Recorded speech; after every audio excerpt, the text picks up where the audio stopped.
25 से 30 साल की उम्र तक की ऐसी गलतियां जिसके बायस आपको सारी ज़िंदगी मेहनत करके गुजारना पड़ती है, सख्त मेहनत करके गुजारना पड़ती है।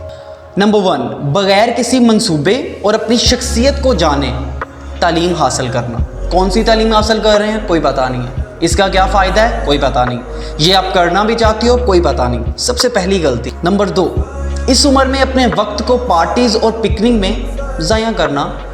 हाँ, अलबत्ता ये वक्त फ्यूचर प्लान्स के लिए सबसे बेहतर होता है, रिस्क लेने के लिए सबसे बेहतर होता है, नाकाम होने के लिए भी ये वक्त सबसे बेहतर होता है। नंबर 3, अपने जज्बातों पे कंट्रोल खो देना और ऐसी चीज़ों और ऐसी ख्वाहिशों के पीछे भागना जिनका हकीकत में कोई तसव्वुर ही नहीं है, फेरी टेल स्टोरी। नंबर 4, अपनी माली हालत को बेहतर बनाने की बजाय अपने पैसे को नए कपड़े, जूतों बर्बाद करना और पैसे को जमा ना करना, सेविंग ना करना। नंबर 5, इम्पोर्टेंट, अपनी जिस्मानी और जहनी सेहत का ख्याल ना रखना, नतीजा 30 साल के बाद बहुत सी बीमारियों में मुब्तला हो। नंबर 6, खुद को बालग होने के बाद से ही एक फिल्मी हीरो तस्वर करना।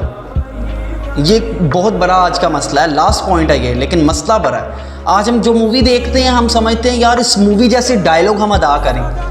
ये मूवी में जो भाई वो रिटर्न होते हैं, वो याद किए होते हैं डायलॉग। ऑन दी स्पॉट कोई भी बंदा वन मैन आर्मी नहीं बन सकता। जीतने के लिए आपको गिरना भी पड़ेगा, थप्पड़ भी खाने पड़ेंगे।